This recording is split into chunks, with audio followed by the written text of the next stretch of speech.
Thank you, everybody.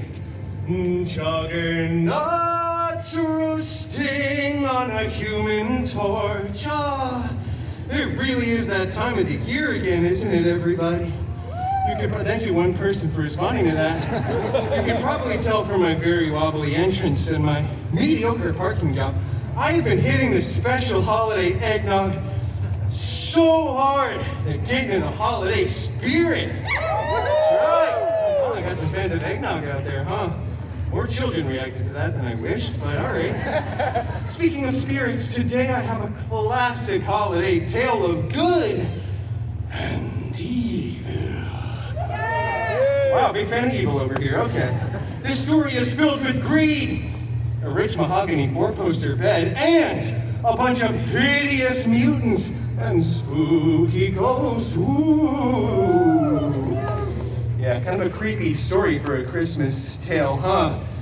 What is that, like the creature from Star Wars that ate Luke Skywalker? Okay. Very specific and random. Anyway, the story that I've got today, it's so exciting, guys. You know, for this one, I'm thinking I break out a little costume change. Yeah! That's right. Thank you. Let my hair down for this one, folks. Just put my hat on my little mark on the woodwork here. Why do we have a costume change? Thank you for asking, nobody. It's because for today's story, we travel back in time, all the way back to jolly old England, for a dignified holiday tale written by Sir Mr. Charles Xavier Dickens. It's called A Christmas Carol Pool. That's an applause cue, everybody. Come on. Thank you. It's so genuine and unprompted, everyone.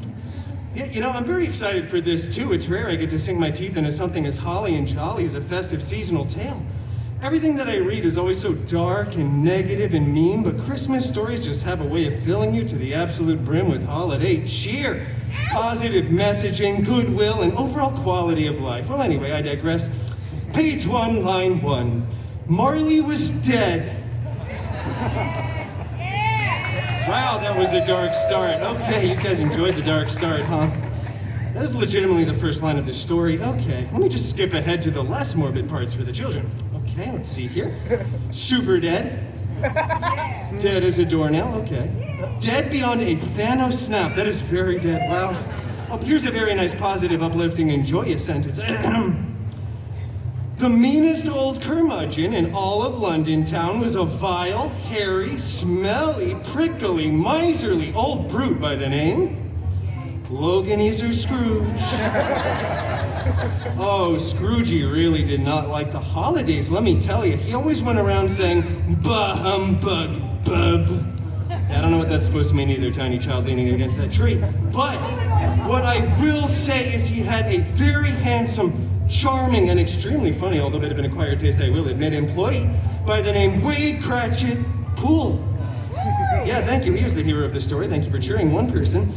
But Wade, oh, poor old Wade, he just wanted to enjoy the holiday season and spend literally a single day off in his entire working career. But old Scroogey was always like, shut up, bub, and get back to work and count me money, Elroy. Come on, right? Are you doing another one of your stories? Crikey, everybody, it is the hideous Loganizer Scrooge. No. Fuck the holiday cheer and pity applause. This is the villain of the story. You boo him and boo him ruthlessly. Boo. Okay, I get it. You're doing Christmas Carol this time, obviously. No, you're way off. We are doing A Christmas Carol Pool. It's very different story, you know. You're howling at that? That makes absolutely no sense. Yeah, none of this really does. I mean, the writing on this entire shtick has quite honestly run its course at this point. We were supposed to be like a limited time only Summer of Magic type of seasonal contract, but now we just won't go away. Yeah, we're not going anywhere, just like those weird limited edition popcorn buckets with the enormous gaping mouths. That is a great impression. I've got like 17 of those on my nightstand still. Haven't watched a single one, but the good news, Wolfie, is you are the shining, shimmering, splendid star atop of this story's tree. stop looking at the real trees. It means you have way more lines in this one, all right? Focus. What, lines? I'm not doing any lines. Oh, come on. Do we want Wolfie to join us for a special treat? Come on, Peanut. I'm not going to let you do lines by yourself. We can do lines together. Fine, but I'm not singing any Christmas carols. Yeah, we'll see about you that. do. We'll see about that. He is such a little grump, already getting halfway into character. Here, you can wear my Dickens hat. What? Absolutely not. Are you sure? Okay, he's definitely sure. That's fine. I don't know if this would have fit over his pointy little elf ears anyway. Can we get to our holly jolly tale, spread some cheer? Yes, let's spread cheer. Let's do it. Great idea. Marley was dead. Whoa. Very dark start. I know, we actually kind of barreled through that. He's dead for multiple pages. Look how dead he is. Yeah, I didn't even show them the pictures. I didn't want to scar the children. I'm just going to give you the Spark Notes version. So, Logan User Scrooge, that's the character that you're portraying, Peanut. He's visited in the night by one of his very dead partners, one of his ex-partners.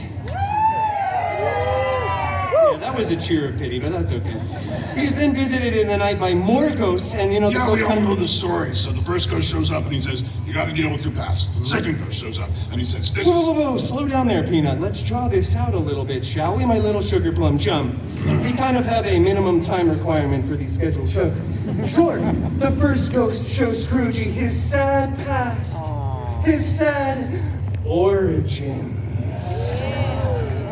Do you like that movie? No. No one else did either. Yeah. Okay, one person did. All right. And then the ghost of Christmas Present showed up, and it was this giant, child-minded figure, way larger than a normal man should be, with a body made completely out of metal and a very obnoxious Russian accent. Sounded a little something like this.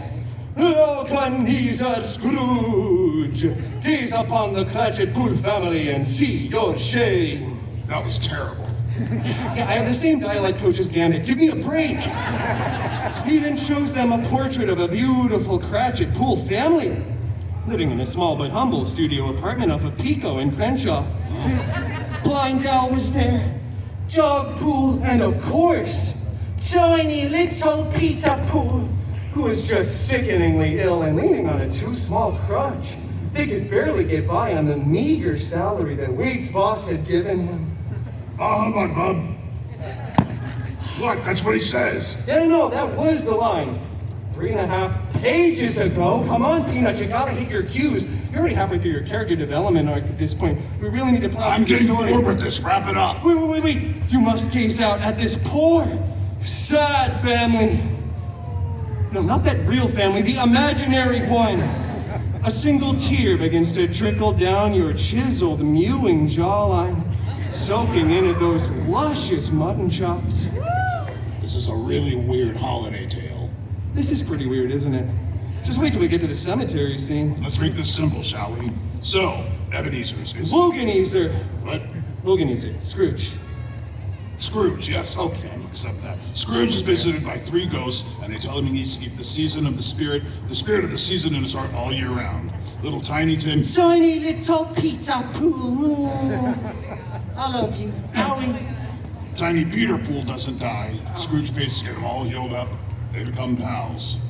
Yes, Loganezer is true to his word, and he becomes a better man. Basically, the story reminds us that we should be kinder to our fellow man and use the season to think of those less fortunate than us, and overall, just kind of try to be less of a jerk. Wow, we talk about a Broadway caliber monologue, am I right, everybody? I think I speak for all of us when I say you're not the only one with the single tear running down your chiseled jawline. Oh, Wolfie! Okay, don't get carried away, Bob. You see, children, the spirit of the season can live deep, deep inside of all of our hearts, even in old, and I really do mean old, miserly, furry, ugly. Watch it, Bob. Whoa! Even old Logan, he'll have a soft spot in his heart. It's not there though. Wow, that's rock solid. Wait. This is my favorite part of the story. Don't you dare take your eyes off me. Then, tiny little Peter Pool, on his newly refurbished legs, begins to waddle over to, oh, don't you dare look away, Old Loganesa Scrooge, he grips him on his, wow, very muscular inner thigh muscles, all right, buddy, and exclaims for all to hear, "Oh God of thunder, bless us!" Everyone cheers so we can stay in this position. And they all lived happily ever after. Aww. Do you want to know why they lived happily ever after? Yes. Yeah, it's because this story in particular has been rehashed and merchandised dozens of times over the years. Literally dozens, at least like 6 or 7 times. Oh! I don't know what is going on in the audience, don't understand the reference. It's what we in the business like to call, come on, do the thing with the hands we practice backstage. I'm not doing it. Oh, easy money, all right. I wasted my money paying him to do that. That was hilarious. All right, so we're done here. Yeah, we're done with Act 1. What do you think, guys? We got time for some singing and caroling and 2? I told you from the very beginning I'm not singing any carols. Come on, no music, man? That is a real shame because I feel like if he wanted to be a showman, he could be the greatest. Unfortunately, our furry little elf here really hates singing for someone that did 19 years of hard time in prison for singing about a loaf of bread once. Come on, you've got such perfect pitch and such deep, dapper Dan vibrato. Maybe just a couple bars of, "No, come, all ye faithful." What did we just do? Oh. All right, Wolfie's blood sugar's getting low, everybody. Time to wrap this up. Maybe we should go backstage, get you some chocolate chip cookies, huh? Who am I kidding? This guy doesn't eat cookies. Look at him, he's like a mustard bottle with abs. Spicy mustard. Whoa! Okay, how about some special holiday eggnog? Yeah, that'd be okay. All right! Everybody's got a prize. Happy holidays, everyone. Wolfie? Oh, my bum. No, not the mean furry jerk ending. The happy ending. He never gives me a happy ending. Happy holidays. Yeah! Bye! All right. Woo!